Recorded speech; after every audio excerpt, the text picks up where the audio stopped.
हाँ तो स्टूडेंट्स, आज हम शुरू कर रहे हैं एक नया टॉपिक जिसका नाम है सेंटर ऑफ मास। तो देखिए, ये हमारा लेक्चर 8 है और डेट है आज 9। So we are going to start centre of mass. Last class में मैंने आपको ये वेरिएबल मास सिस्टम पढ़ा दिया था, ठीक है। तो अब सेंटर ऑफ मास को शुरू करते हैं। हालांकि वेरिएबल मास सिस्टम के ऊपर क्वेश्चन और लेंगे हम लोग, बाद में ले लेंगे मिसलेनियस क्वेश्चन जब कराऊंगा तो।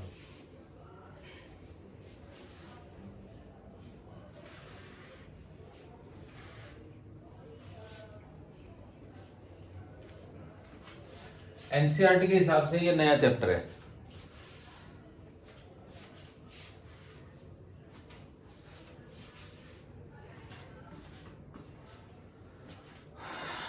तो चलिए शुरू करते हैं, क्या होता है सेंटर ऑफ मास।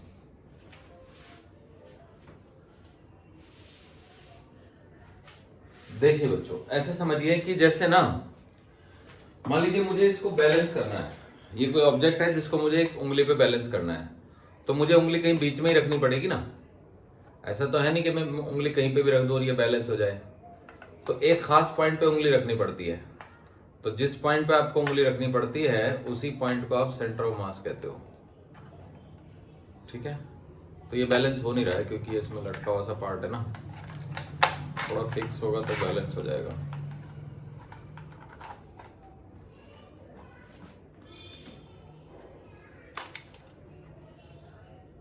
ठीक है बच्चों, तो किसी एक पॉइंट पे रख के आप किसी चीज को बैलेंस कर सकते हो।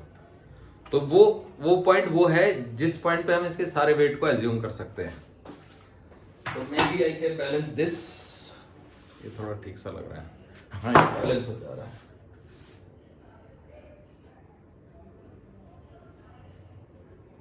तो जिसमें मूवेबल पार्ट होता है ना, उसको बैलेंस करना थोड़ा डिफिकल्ट होता है, और जो फिक्स रिजिड मास होता है उसको बैलेंस करना रिलेटिवली इजी होता है।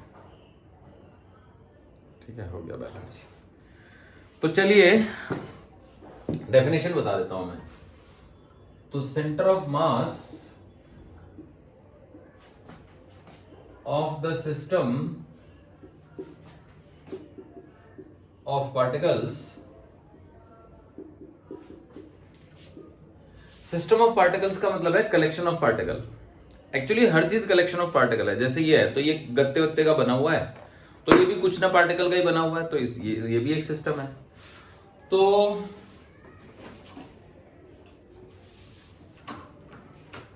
कहने का मतलब ये हुआ कि किसी भी सिस्टम का सेंटर ऑफ मास जो होगा ना, वो एक पॉइंट होगा, is defined as a point where the entire mass of the system may be supposed to be concentrated.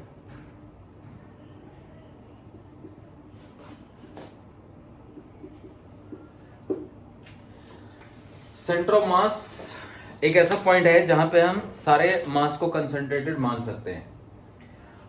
अब इसको दो चार एग्जांपल से समझाना पड़ेगा। देखिए, सपोज करें कि आपने हथौड़े को फेंक दिया यहां से, तो हथौड़े को ऐसे जाना चाहिए, बट आप क्या पाएंगे कि ये प्रोजेक्टाइल हुआ ना, पैराबोला, तो हथौड़े का मोशन ऐसा होना चाहिए। पर हथौड़ा जो है ना लकड़ी का बना हुआ है और उसमें लोहे का जो है ना पार्ट है, तो जो हैंडल है लोहे का लकड़ी वाला वो तो ऐसे हो गया, देख रहे हो बच्चों, और हथौड़े का जो लोहा वाला पार्ट है वो ऐसे हो गया।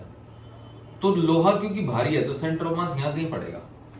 तो आप देख सकते हैं कि ये वो पॉइंट है जो कि इस लाइन पे लाई कर गया है, ठीक है। बाद में आप देखेंगे कि ये हथौड़ा ऐसे हो गया है ना, और ये वो पॉइंट ऐसे हो गया जो यहाँ पे लाई कर रहा है, ठीक है। समझ रहे हो? एक टाइम ऐसा आएगा कि ये ऐसे दिख रहा होगा, ठीक है। ये हो गया वो पॉइंट है ना, ठीक है बच्चों। फिर एक टाइम ऐसे होगा,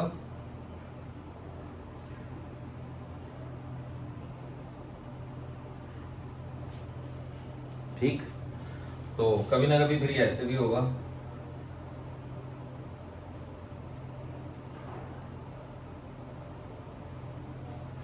और फिर कभी ना कभी ये फिर ऐसे भी होगा, है ना।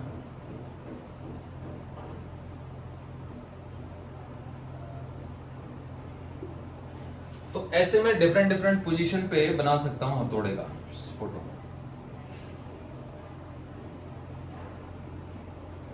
तो मैं कहना ये चाह रहा हूं कि पूरा हथौड़ा जो है ना वो आपका पैराबोलिक पाथ फॉलो नहीं कर रहा है, क्योंकि अगर आप इसको देखें, मान लो हथौड़े के इस पॉइंट को देखें, तो ये हथौड़े का ये जो पॉइंट है ना, मान लो कि ये यहां था पहले, तो यहां से ऐसे आया, ऐसे से ऐसे आया, फिर ऐसे आया, फिर अचानक से ऐसे आया, फिर ऐसे आया, फिर ऐसे आया, फिर ऐसे आया।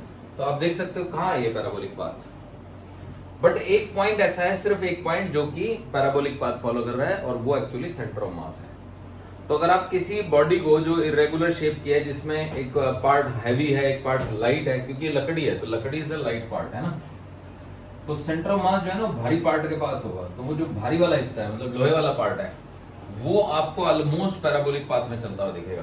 पर लकड़ी का ये जो सिरा है ना, ये बहुत ही रैंडम सा पाथ हो सकता है इसका, समझ रहे हो बच्चों, क्योंकि ये हथौड़ा घूम भी रहा है ना, घूमते हुए आगे जा रहा है।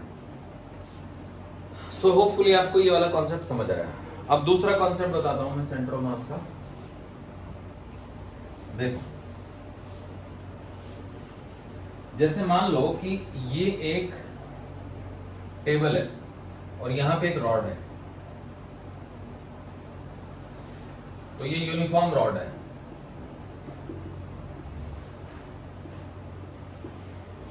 तो इसका सेंटर यहां कहीं हो गया, है ना। तो अगर इसका सेंटर यहां कहीं हो गया, तो ये हाइट हो गई L/2। तो आपको इसकी अगर पोटेंशियल एनर्जी लिखनी है, तो mg × L/2 लिख दो इसके रेफरेंस में, डेटम से। और अगर मान लो आपको ग्राउंड के डेटम से लिखनी है, तो यहाँ पे डेटम लेना है ग्राउंड पे, तो फिर ये टेबल की हाइट मान लो h है। तो फिर जो पोटेंशियल एनर्जी है ना इस डेटम पे, वो आ जाएगी U = mg × h + L/2। तो दोनों ही आंसर हो सकते हैं, ये इस डेटम के हिसाब से है, ये वाला, समझे। तो पोटेंशियल एनर्जी लिखने के लिए हम रॉड के सारे मास को उसके मिड पॉइंट पे मान सकते हैं। तो ये तो साफ दिख रहा है ना, centre of mass of a system of particle may be defined as a point where the entire mass may be suppose to be concentrated. ठीक है। अब मान लो कि ये एक कोन है,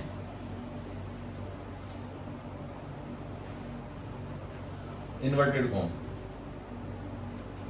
ऐसे सॉलिड है ना, सॉलिड कोन। तो मैंने बताया था कि इसका सेंटर ऑफ मास ऊपर से यहां से h/4 हाइट पे होता है, तो ये 3h/4 हो गया। तो पोटेंशियल एनर्जी का फॉर्मूला हो गया mg × 3h/4, ऐसे हो गया mg × 3h/4। अब अगर ये सॉलिड ना हो के हॉलो कोन होता, तो हॉलो कोन में ये जो होता है h/3 होता है, तो फिर ये 2h/3 हो जाएगा। तो ये 2h/3 हो गया पोटेंशियल एनर्जी। तो आपको याद होगा ये हम सिर्फ डिराइव कर चुके हैं, तो बस वो मैंने इसको ऐसे रख के डिराइव किया था, तो उससे कोई फर्क नहीं पड़ रहा है। ठीक है। यानी अगर मैं इसको पलट के रख लूं, तो पोटेंशियल एनर्जी अलग तरीके से आ जाएगी।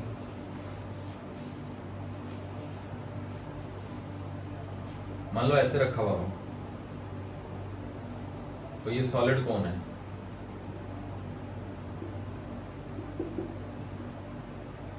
तो इसकी पोटेंशियल एनर्जी हो जाएगी mgh/4, क्योंकि सेंटर ऑफ मास यहाँ पे लाई करेगा h/4 पे। समझ रहे हो बच्चों, ये डेटम ले रहे हैं हम लोग।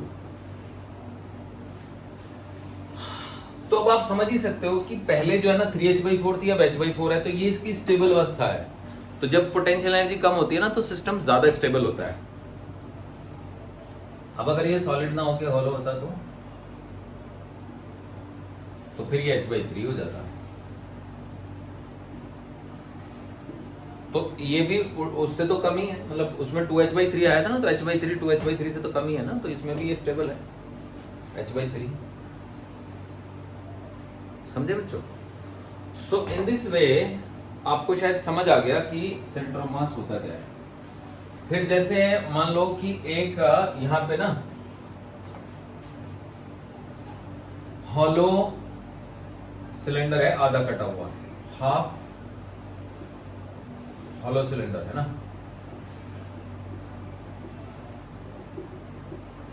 अब सामने से देखेंगे तो रिंग जैसा दिखेगा, तो इसका सेंटर जो है ना वो 2r/π हाइट पे होता है। तो अगर इसको डेटा मान लें, डेटा मतलब रेफरेंस, तो इसकी पोटेंशियल एनर्जी हो जाएगी mg × 2r/π। समझ गए बच्चों? अब अगर ये सॉलिड सिलेंडर होता, half solid cylinder, half solid cylinder है ना, तो सेंटर यहां होगा, ये होता है 4r/3π। समझे बच्चों? तो पोटेंशियल एनर्जी का फॉर्मूला आ जाएगा mg इंटू में 4r/3π, आ जाएगा। समझे? तो इस तरीके से फिर ये मान लो कि हेमिस्फेयर है, ठीक है, मान लो हॉलो हेमिस्फेयर है, हॉलो हेमिस्फेयर है ना। हॉलो हेमिस्फेयर में ये r/2 होता है बच्चों, तो ये हो जाएगा mg into r/2 potential energy. पलट के रखेंगे तो भी mg r/2। फिर ये सॉलिड हेमिस्फेयर हो गया मान लो, है ना।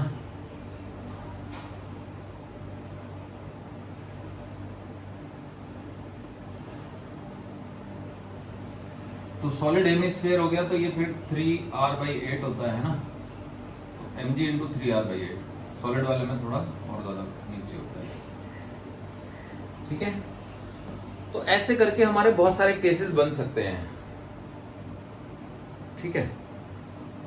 तो मुझे लगता है इतना काफी है। अब मैं आपको समझाता हूं कि इसका एक्सप्रेशन कैसे हम डिराइव करते हैं, ठीक है। देखो मिटा देता हूं पहले।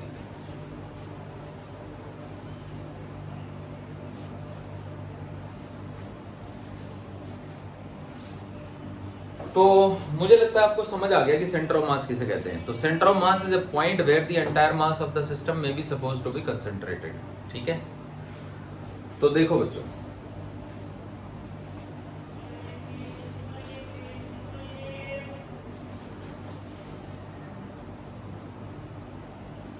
सिस्टम ऑफ पार्टिकल किसे कहते हैं?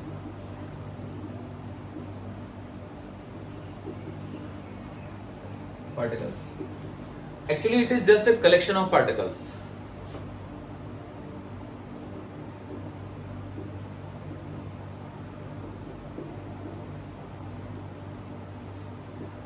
तो कलेक्शन ऑफ पार्टिकल में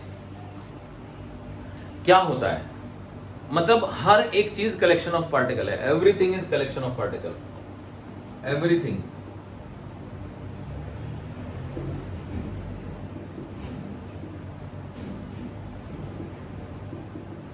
collection of particles.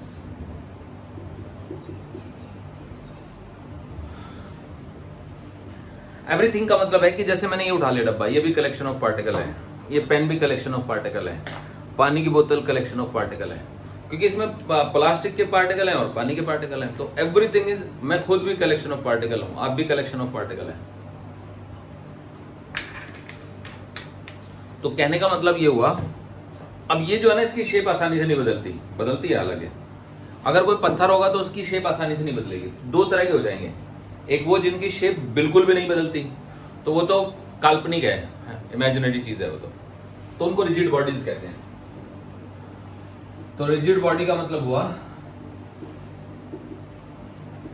Collection of particle in which the relative separation between the particle will not change. Collection of particles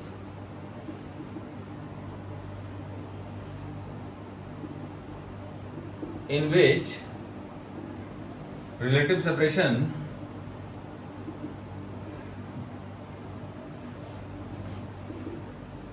does not change।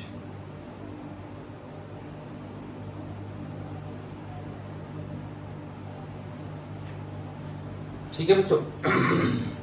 तो रिजिड बॉडीज वो होती हैं जिनमें जो रिलेटिव सेपरेशन है वो समय के साथ नहीं बदलता है।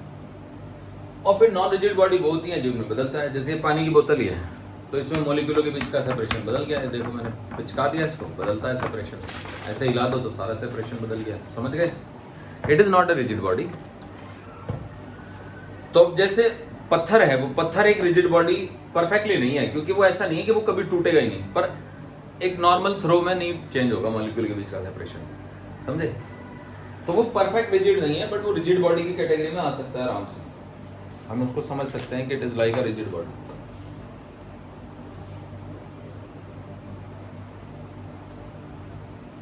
तो चलिए आगे बढ़ते हैं। अब सेंटर ऑफ मास के लिए डेरिवेशन करते हैं।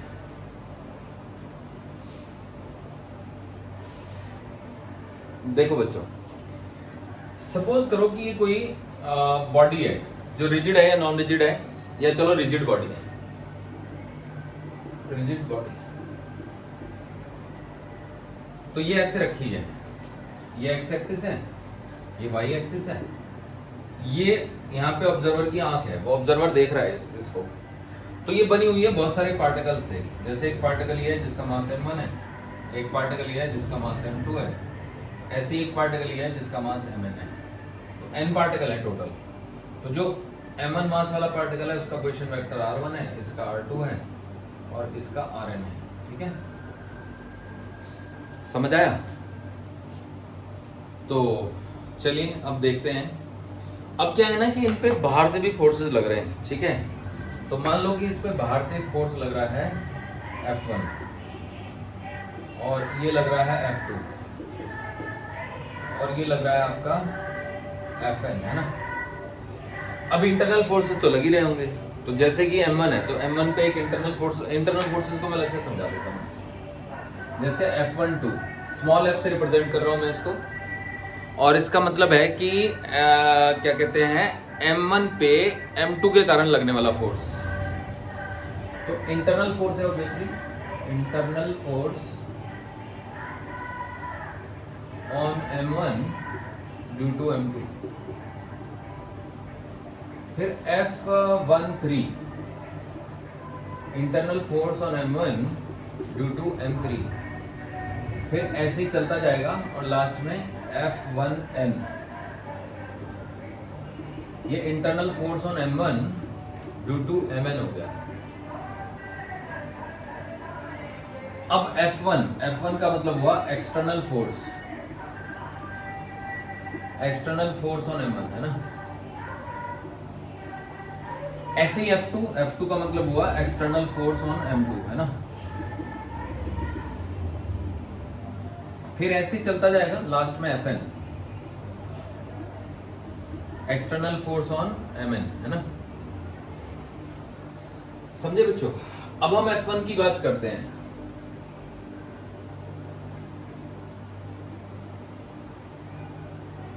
तो F1 plus F12 plus F13 plus F14, है ना, ऐसे जोड़ते जाइए और लास्ट में F1n लिख लीजिए, तो ये नेट फोर्स ऑन M1 हो गया ना। तो इसको हम लिख सकते हैं M1 इंटू में d square R1 by dt, ये न्यूटन का सेकंड लॉ हो गया बच्चों, dt square. Net force on M1 is equal to mass of M1 into में rate of change of position vector का रेट ऑफ चेंज, यानी कि पोजीशन का रेट ऑफ चेंज वेलोसिटी और उसका भी रेट ऑफ चेंज एक्सेलरेशन। अब ऐसे ही F2 आ जाएगा, F2 is equal to F2 plus F21 plus F23, है ना, plus F24 plus so on plus F2n is equal to M2 into में d square R2 by dt square. अब ये चलते जाएगा,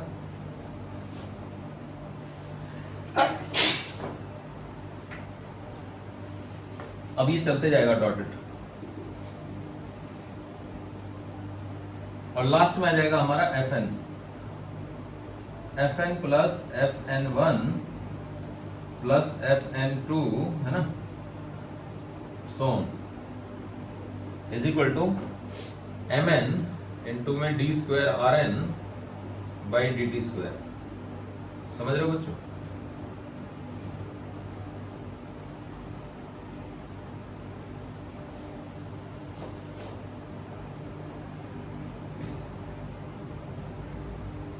ऐसे हो गया। अब इन सारी इक्वेशनों को हम ऐड करेंगे, तो जब हम ऐड करेंगे ना, ध्यान से देखना, तो ये F12 F21 से कटेगा, समझे कुछ, F13 F31 से कटेगा, क्योंकि यहाँ पे F31 भी आएगा, तो ये सारे इंटरनल फोर्स जोड़े में कट जाएंगे, F1n F1n से कटेगा, पर ये बाहरी फोर्सेस बच जाएंगे, तो ये बचेगा F1 यहाँ पे, ये बचेगा F2 यहाँ पे, ये बचेगा, ऐसे जोड़ते जाओ, Fn बचेगा, है ना लास्ट में, और राइट साइड में ये वाली टर्म आ जाएगी। तो मैं इसको लिख के दिखाता हूँ, ठीक है, तो ऊपर लिख देता हूँ,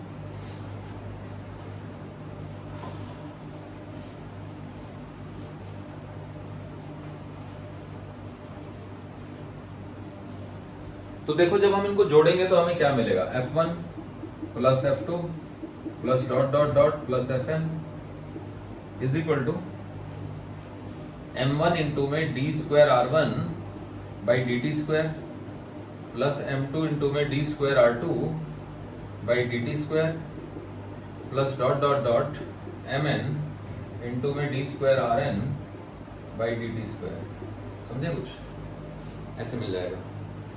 तो मैं M1 को अंदर ले जाता हूं और इसको F नेट बोल देता हूं, तो F net is equal to, ये अंदर पहुंचा दो, तो D square by D T square of M1 R1 plus D square by D T square of M2 R2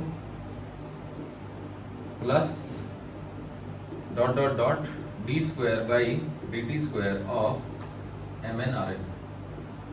अब देखो इसी चीज को थोड़ा ढंग से अगर मैं लिख लूं तो ये D square by D T square common नहीं हो सकता, तो F नेट एक्सटर्नल है ना is equal to D square by D T square of M1 R1 plus M2 R2 plus dot dot dot Mn into Rn, है ना, ये ऐसे हो गया।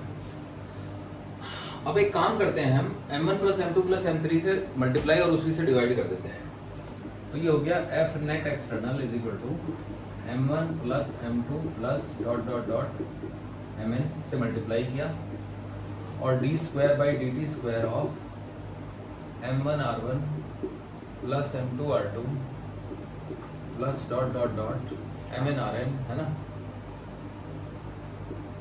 Divided by M1 plus M2 plus dot dot dot Mn से divide कर दिया।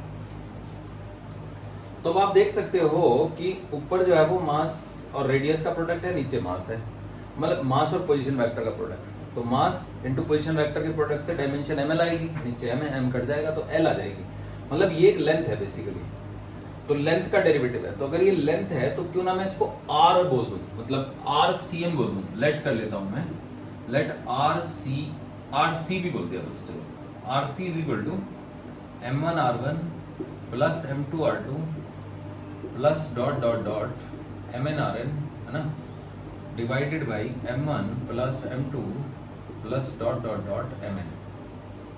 अगर मैं ऐसे बोल देता हूं तो ये वाली इक्वेशन क्या बन जाती है, देखो ये तो टोटल मास हो गया, तो F net is equal to M total into में D square RC by D T square, तो RC वो पॉइंट है जहां पे आप टोटल मास मान रहे हो और सारा फोर्स उसी पॉइंट पे लगा रहे हो, बाहरी फोर्स, इंटरनल फोर्सेस तो बैलेंस हो ही जाएंगे, तो RC ना बोल के हम इसको RCM बोल देते हैं, तो ये सेंटर ऑफ मास हो गया, यानी यही वो पॉइंट हो गया जहां पे आप सारा मास मान रहे हो, क्योंकि इक्वेशन कह रही है देखो टोटल फोर्स सबको जोड़ जाड़ के आपने टोटल मास को ले लो और इस पॉइंट पे रख दो और उस पर लगा दो, और वही मोशन रहेगा, क्योंकि इक्वेशन तो उसी से निकली ना, इक्वेशन को ऐड करने से मोशन थोड़ा प्रभावित हो गया, तो ये वो पॉइंट है जहां पे हम टोटल मास मान सकते हैं, क्योंकि सब जोड़ जाड़ के यहीं आ गया।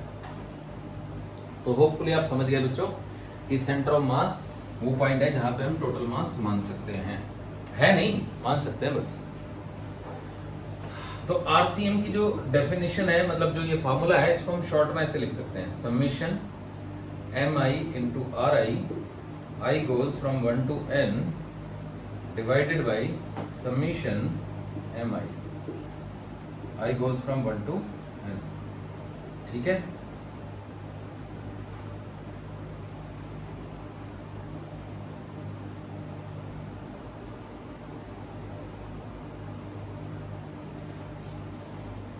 समझ में आ गया? So this is the formula, इस पे वेक्टर चढ़ेगा, यहाँ पे वेक्टर। तो अब इसी फार्मूले को हम थोड़ा और एलिब्रेट कर लेते हैं। देखिए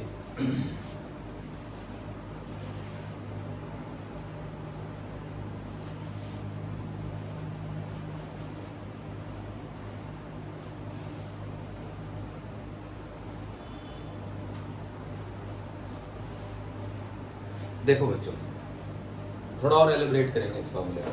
एलिब्रेट क्या करना है, हमें एक्स वाई जेड के टर्म में लाना है इसको। तो जैसे मान लो r1 वेक्टर है, उसको हम लिख सकते हैं x1 i cap plus y1 j cap plus z1 k cap, क्योंकि कोई भी पोजीशन वेक्टर है उसमें 3 कोऑर्डिनेट तो होंगे। ऐसे ही जो r2 वेक्टर है उसको हम लिख सकते हैं x2 i cap plus y2 j cap plus z2 k cap, है ना। और फिर ऐसे ही चलते जाएगा तो फिर rn वेक्टर आएगा जो हो जाएगा xn i cap plus yn j cap plus zn k cap.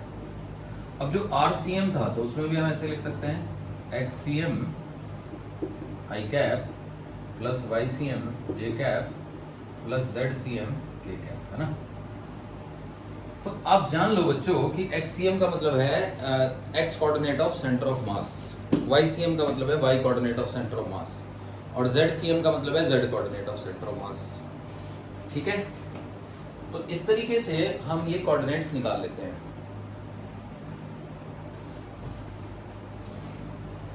तो अब जो हमारा फार्मूला आया था वो क्या था, तो फार्मूला हमारा आया था RCM is equal to M1R1 plus M2R2 plus dot dot dot MnRn divided by M1 plus M2 plus dot dot dot Mn। ठीक है, तो यहां से RCM का फार्मूला क्या आ गया, M1 R1 हो जाएगी आपकी क्या कहते हैं x1 i cap plus y1 j cap plus z1 k cap. ऐसे ही M2 इंटू में x2, इधर भी हम RCM की जगह पे लिख सकते हैं पूरा XCM i cap plus YCM j cap plus ZCM k cap, है ना।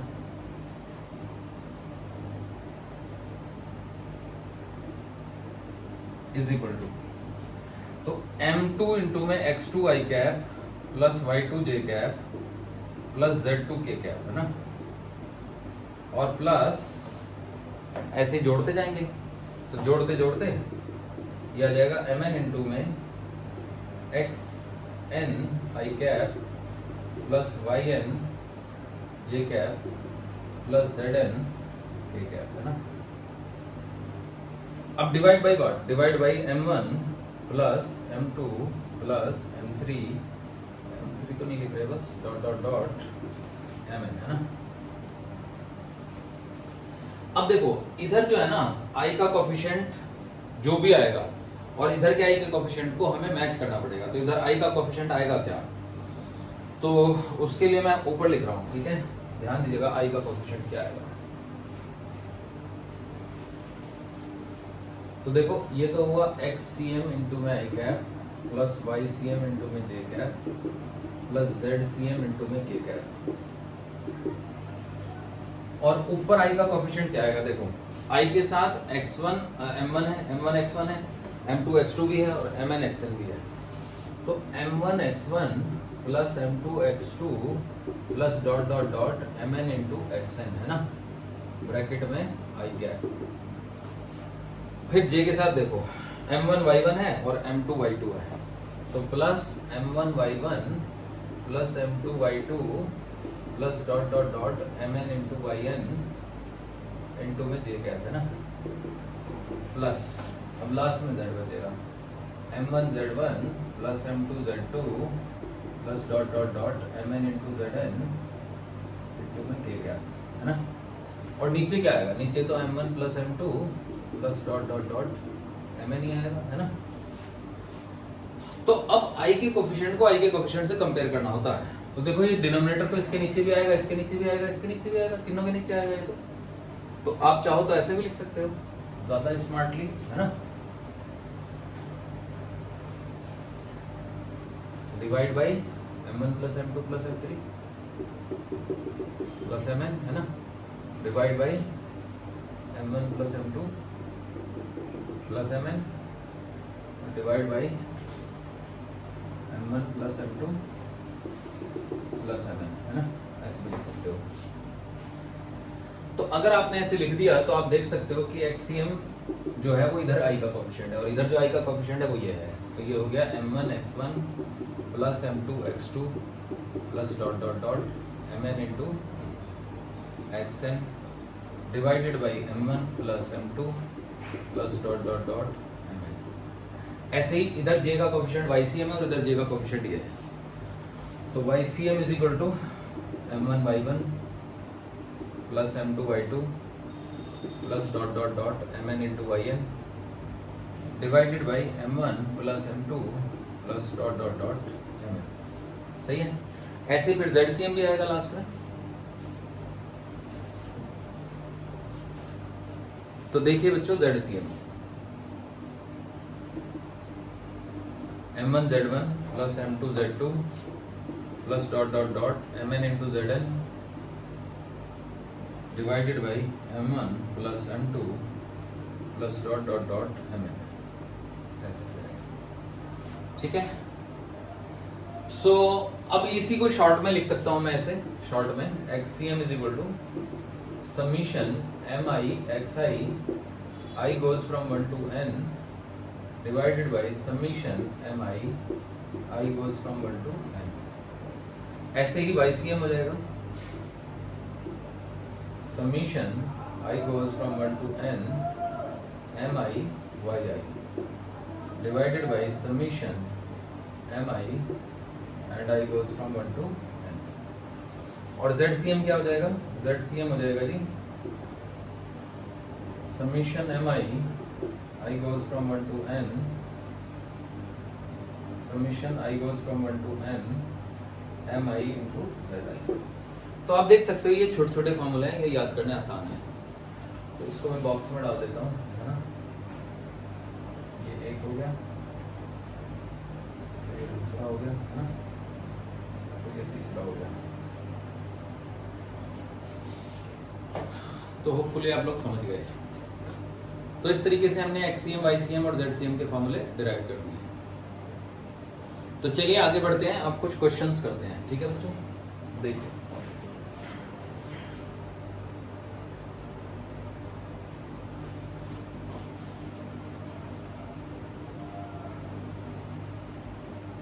तो सबसे पहले हम करेंगे सबसे पहला क्वेश्चन, ठीक है। देखो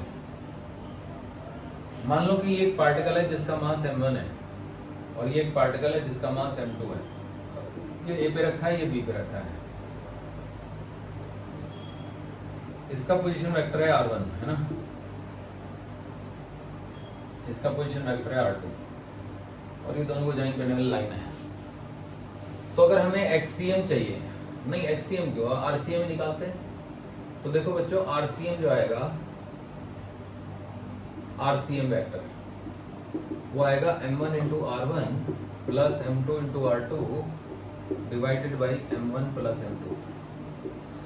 अब हम ये साबित कर सकते हैं कि ये जो पॉइंट बन रहा है, ये पॉइंट यहाँ कहीं पे आएगा।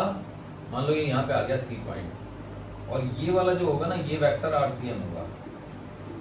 और AC और CB का जो रेशो होगा ना, AC डिवाइडेड बाई CB, वो रेशो होगा m2 बाई m1। यानी हम ये साबित कर सकते हैं कि m1 और m2 दो पार्टिकल का सेंटर ऑफ मास दोनों पार्टिकल को ज्वाइन करने वाली लाइन पे होता है, और इस तरह से होता है कि सेंटर ऑफ मास इस लाइन को m2:m1 में डिवाइड करता है। मतलब अगर ये भारी हुआ ना तो ये डिस्टेंस, ये भारी हुआ तो ये डिस्टेंस बड़ी होगी और ये छोटी होगी, समझे। तो भारी के पास होगा वो। AC बाई CB की वैल्यू m2 बाई m1 आएगी, समझे ना बच्चों। तो अब यहाँ पे इतना मैं वेक्टर नहीं लगा रहा हूँ, बस मैं आपको शॉर्ट में समझा रहा हूँ कि देखो ये आप याद कर लो। So the centre of mass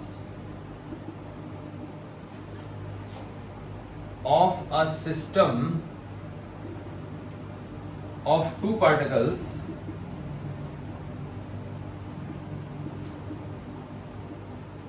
center of mass of a system of two particles lies on the line joining the two particles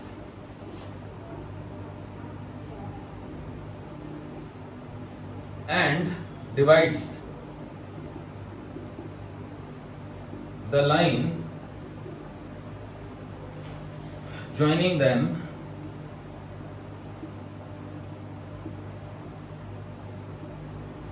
in the inverse ratio of their masses.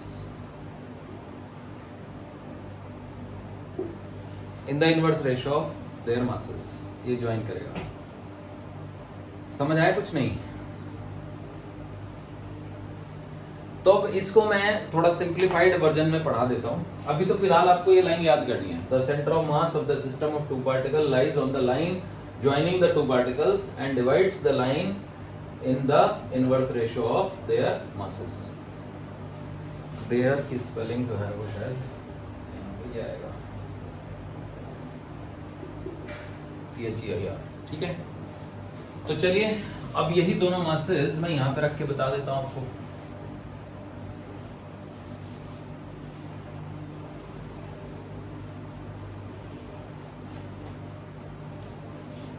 देखो बच्चों, मान लो कि मैंने M1 को रख दिया यहाँ, है ना, और M2 को रख दिया यहाँ, और ये डिस्टेंस मैंने ले ली d, d,0 और ये है 0,0। तो अब इसमें YCM अगर मैं निकालूं तो YCM आ जाएगा आपका M1 into 0 plus M2 into 0 divided by M1 plus M2। तो आंसर आया 0। तो YCM निकालने की जरूरत भी नहीं थी, वो तो कोऑर्डिनेट वैसे ही 0 था, क्योंकि भैया दोनों y कोऑर्डिनेट 0 है, मतलब ठीक है ना। तो साबित हो गया कि दोनों का जो सेंटर ऑफ मास है वो x एक्सिस पे ही है। अब XCM निकालो, तो XCM का फॉर्मूला आएगा M1 into 0 plus M2 into D divided by M1 plus M2। तो XCM का फॉर्मूला आ गया M2D divided by M1 plus M2। यानी ये अगर सेंटर ऑफ मास है ना, तो ये जो डिस्टेंस है, मान लो ये A पॉइंट है तो, और ये C पॉइंट है ना, C इज सेंटर ऑफ मास, है ना। तो ये जो डिस्टेंस है ये है M2D by M1 plus M2। अब ये वाली डिस्टेंस देखेंगे हम, तो दूसरी जो डिस्टेंस होगी CB, है ना, मान लो ये B पॉइंट हो गया, तो CB यानी कि AC तो पता चल गया ना हमको, M2D by M1 plus M2। अब CB निकालेंगे तो CB जो है वो D माइनस AC नहीं हो जाएगा, तो D minus M2D by M1 plus M2 हो गया।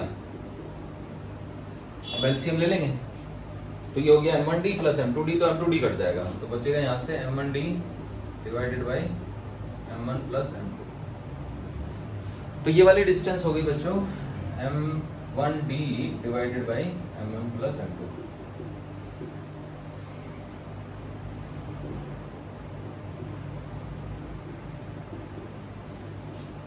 अब आप देख सकते हो कि अगर मैं कहूं कि CA कितना है, तो CA है आपका M2D by M1 plus M2, है ना, और CB कितना है, वो है M1D divided by M1 plus M2।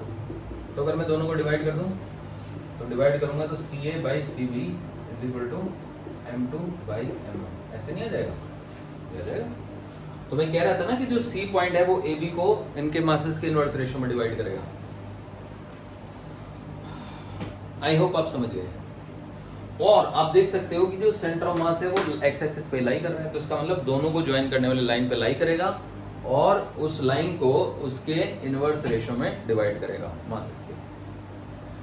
ठीक है, समझ आ गया होगा, नोट करिएगा।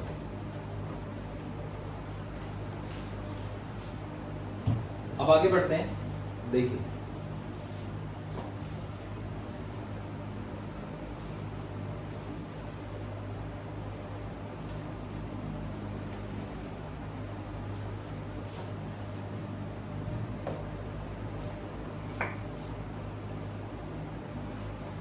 मान लो ये x एक्सिस है, ये y एक्सिस है ना।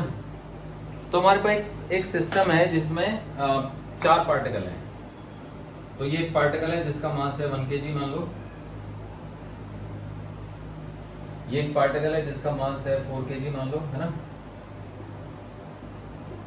ये एक पार्टिकल है जिसका मास 2 kg मान लो, और ये एक पार्टिकल है जिसका मास 3 kg मान लो। ये एक मासलेस रॉड है, ठीक है बच्चों, this is a massless rod of length 12 metre, massless rod of length 12 metre. Same चीज ये है, ये भी एक मासलेस रॉड है ऑफ लेंथ 12 मीटर, ठीक है। ये भी एक मासलेस रॉड है, massless rod of length 12 metre, नहीं ये 5 मीटर है, छोटी है। सिमिलरली ये भी एक मासलेस रॉड है ऑफ लेंथ 5 मीटर, ठीक है जी।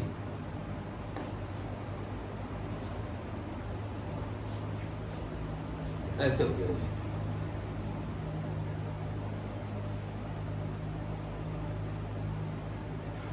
तो केजी है जी।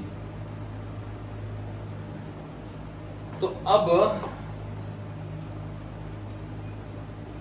हमें इसका सेंटर ऑफ मास निकालना है, find coordinate of centre of mass of the frame, ठीक है। फ्रेम बन गया ये, फ्रेम ना भी कहें तो बेटर है, क्योंकि फ्रेम हम एक्स एक्सिस वाई एक्सिस को कहते हैं बच्चों, ठीक है। तो जो भी आकृति ये बनी है, find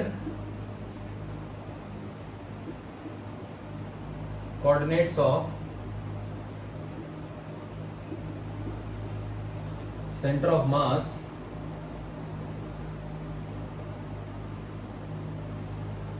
of the system of particles, है ना।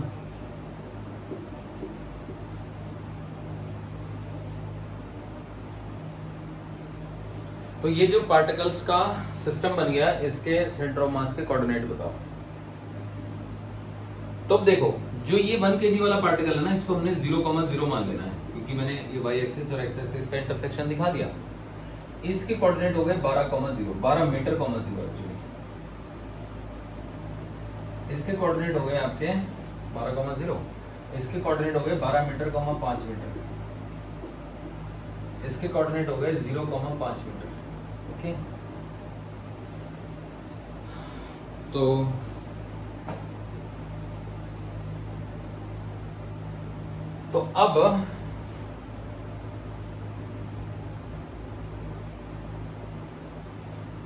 अब हम एक्सीएम का फॉर्मूला लगाते हैं। तो फॉर्मूला याद है, m1x1 प्लस m2x2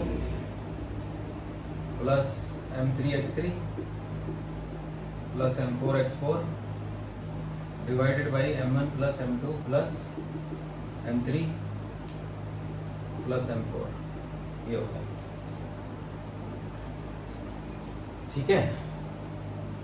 तो निकाल लेते हैं एक्सीएम। देखो एक्सीएम इज इक्वल टू m1 है 1 kg into 0 plus m1 is 1 kg plus 0 12 into 4 kg into 12, है ना, m2x2, m2 पहले 4 12 plus m3 is 2 kg into 12 plus 3 kg into 0 divided by 1 plus 4 plus 2 plus 3। देखो ये m1 हो गया, call it m1, call it m2, call it m3 and call it m4। So this is x1, this is x2, this is x ये y1 है, so this is x2 and this is y2, this is x3 and this is y3, this is x4 and this is y4, okay। समझ में कुछ आया?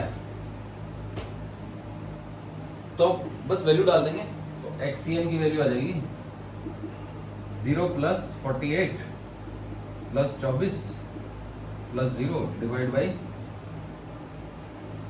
5 और 5 10। 48 + 24 कितने होते हैं? 72।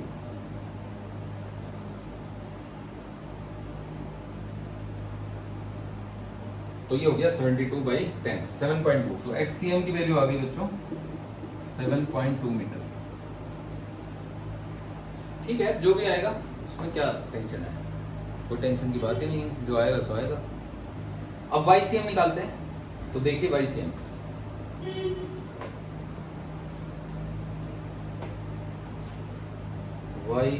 हम कैसे निकालेंगे? तो वाईसीएम के लिए बस वही ट्रिक है, और क्या है?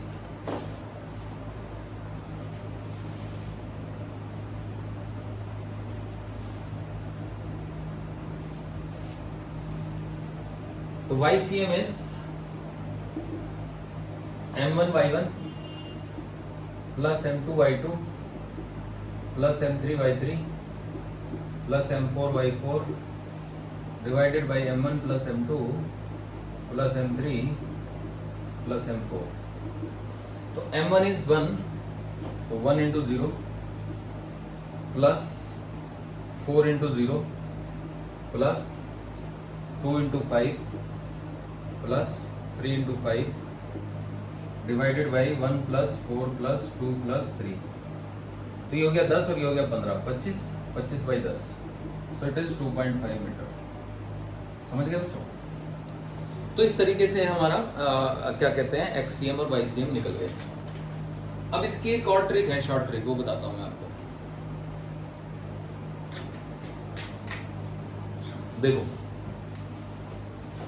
शॉर्ट ट्रिक ये है बच्चों, असल में जब हम एक्सीएम निकालते हैं ना, तो वाई कोऑर्डिनेट से कुछ लेना देना नहीं होता, तो हम इसको वाई एक्सिस के अबाउट स्क्वीज कर सकते हैं। मतलब आप इमेजिन करो कि ये दोनों रॉड को आपने स्क्वीज कर दिया, ये स्क्वीजेबल है और ये स्क्वीज कर दिया आपने। तो जब आप इसको स्क्वीज कर दोगे तो ये आपको कैसा दिखेगा?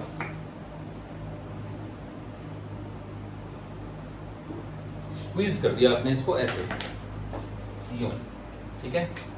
तो ये 2 वाला जाके 4 से जुड़ गया और ये 3 वाला 1 से जुड़ गया। तो यहाँ पे आपको एक पार्टिकल दिखेगा 3 और 1 का 4, और ये 2 वाला जब 4 से जुड़ेगा तो ये 6 kg दिखेगा, ये 4 kg हो गया, और ये लंबाई है 12 मीटर। अब मान लो ये सीएम हो गया इसका, है ना, एक्सीएम है ना, मतलब ये डिस्टेंस एक्सीएम हो गई। अब जैसे कि मैंने आपको बताया था कि एक्स सेंटर ऑफ मास इसको इनवर्स रेशियो में डिवाइड करेगा 12 को, तो रेशियो जो है इनके मासेस का है 4:6, तो 6:4 में डिवाइड करेगा ये इसको, तो 6:4 को आप 3:2 भी बोल सकते हो, समझे? तो जो एक्सीएम होगा वो 12 का 3/5वां हिस्सा होगा। रेशियो तो पता होगा ना तुम्हें कैसे निकालते हैं। तो XCM is equal to 3 divide by 3 plus 2, यानी ratio divide by sum of ratio into 12। तो 12 या 36/5 यानी कि 7.2 मीटर आ गया। अब ऐसे ही अगर हमें वाईसीएम निकालना है, तो वाईसीएम निकालने के लिए हम इसको स्क्वीज कर देंगे दूसरे तरीके से। समझ रहे हो बच्चों? मान लो ये एक्स एक्सिस है, तो अब की बार आप इसको ऐसे स्क्वीज कर लो।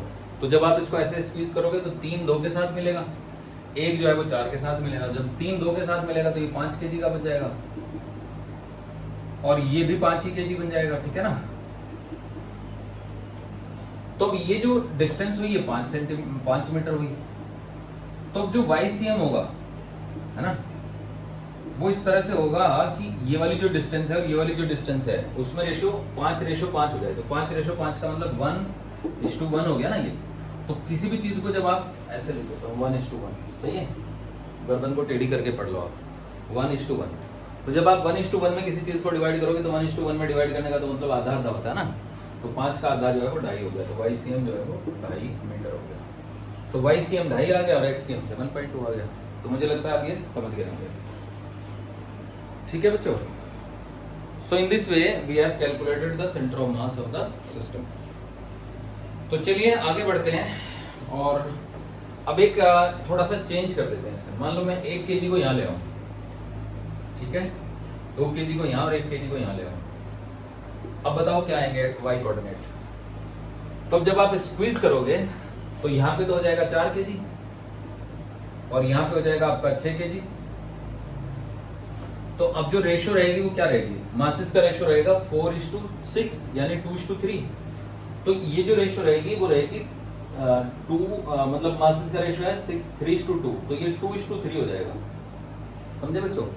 तो अगर 2:3 हुआ तो इसका मतलब हुआ कि जो YCM है उसको आप लिख सकते हो 2 डिवाइडेड बाई 2 + 3 यानी sum ratio divide by sum of ratio into 5। तो YCM 2 आ गया। समझे बच्चों?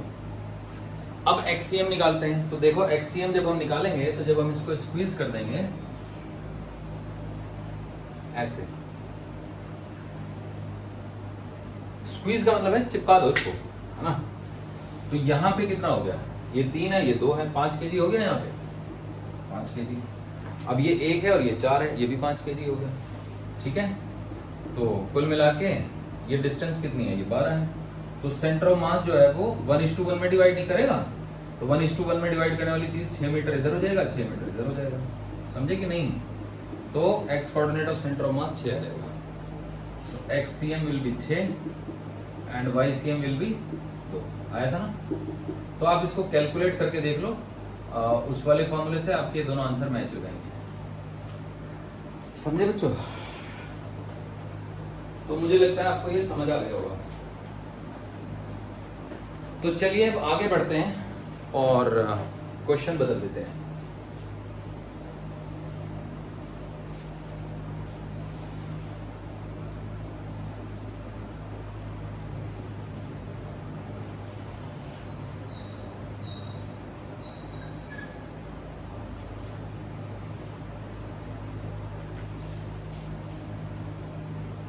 देखो बच्चों,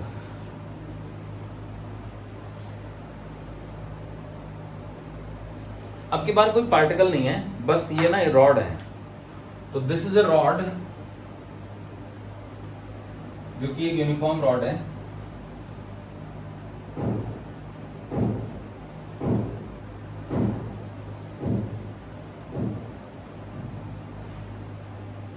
यूनिफॉर्म रॉड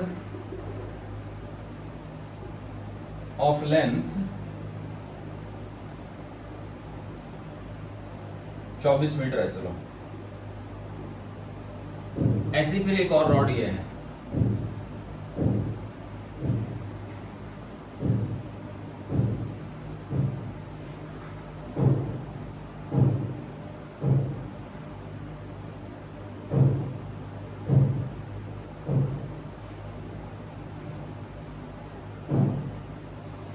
ये यूनिफॉर्म रॉड है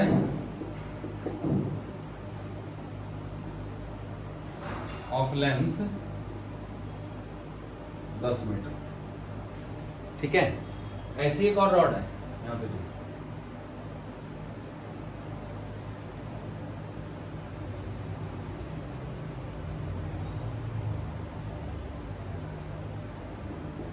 uniform rod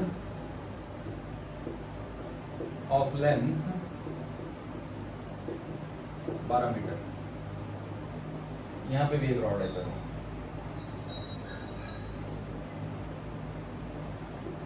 uniform rod of length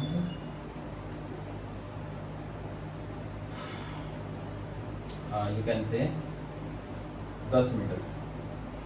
इसका मास है and mass 4 kg and mass 3 kg and mass 2 kg है ना। ये 3 kg कर दो, भारी बड़ी है ना ये 2 kg। और इसका मास है एंड मास 1 kg। तो 4 रॉडें हो गई हैं। अब इन चारों के सेंटर ऑफ मास के कोऑर्डिनेट ढूंढने हैं। तो देखिए इसकी ट्रिक क्या है बच्चों, ध्यान से सुनेंगे।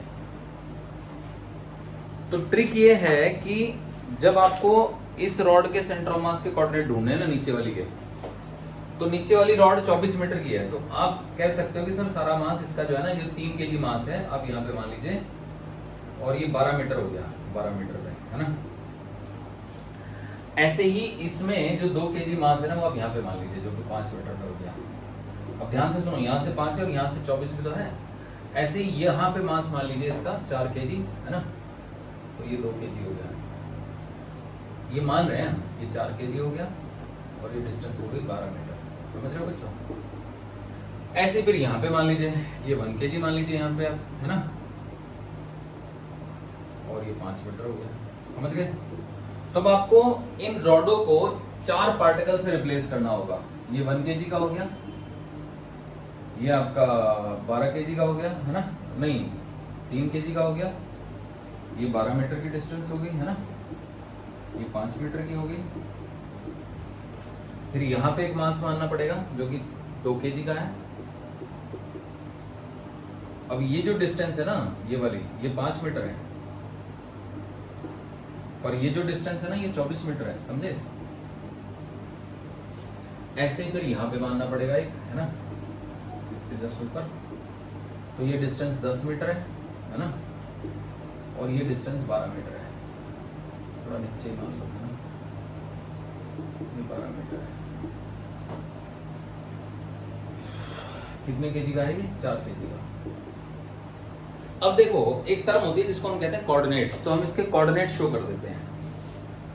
तो इस पॉइंट के कोऑर्डिनेट है ना, कितने हो गए? एक्स कोऑर्डिनेट तो 24 हो गया और वाई कोऑर्डिनेट 5 हो गया, तो इसके कोऑर्डिनेट हो गए 24 मीटर, 5 मीटर, है ना। इसको आप m1 मान लो, तो m1 के कोऑर्डिनेट हो गए 12 मीटर, 0। समझे ना? ये डिस्टेंसेस क्यों लिख रहे हैं हम? कोऑर्डिनेट लिखेंगे ना, तो 12 मीटर, 0। ऐसे ही 4 kg को आप m3 मान लो, और m3 के कोऑर्डिनेट हो गए आपके, x कोऑर्डिनेट तो 12 मीटर हो गया, और y कोऑर्डिनेट 10 मीटर हो गया, और इसको आप m4 मान लो, है ना, और इसके कोऑर्डिनेट हो गए 0,5 मीटर। अब ये डिस्टेंस शो करने की जरूरत नहीं है जब हमने कोऑर्डिनेट ही शो कर दिया तो। समझे बच्चों? तो no need to show these distances. So now we have got 4 particles जिनके कोऑर्डिनेट हमें पता है। ठीक, तो सॉल्व हो ही जाएगा। तो चलिए फिर कर देते हैं सॉल्व। तो देखो XCM, M1 is 3, x coordinate is 12, ये x1 हो गया 12 plus M2 is this is M2, this is x2। So 12, M2 is 2, 24, है ना, plus M3 is 4 into 12 plus M4 is 1 into 0, 1 into 0 divided by 3 plus 2 plus 4 plus 1, 12 3 36, 36 48 plus 48, 48 plus 48 96, 96 plus 36, 96 plus 36, I think 96 plus 36 is 132. So this is 132 by 10, which is 13.2 meter. Okay बच्चों? अब वो तो जो भी आएगा वही लिखना है आपको, इसमें क्या परेशानी की बात है। अब YCM लिख देते हैं। तो देखो YCM,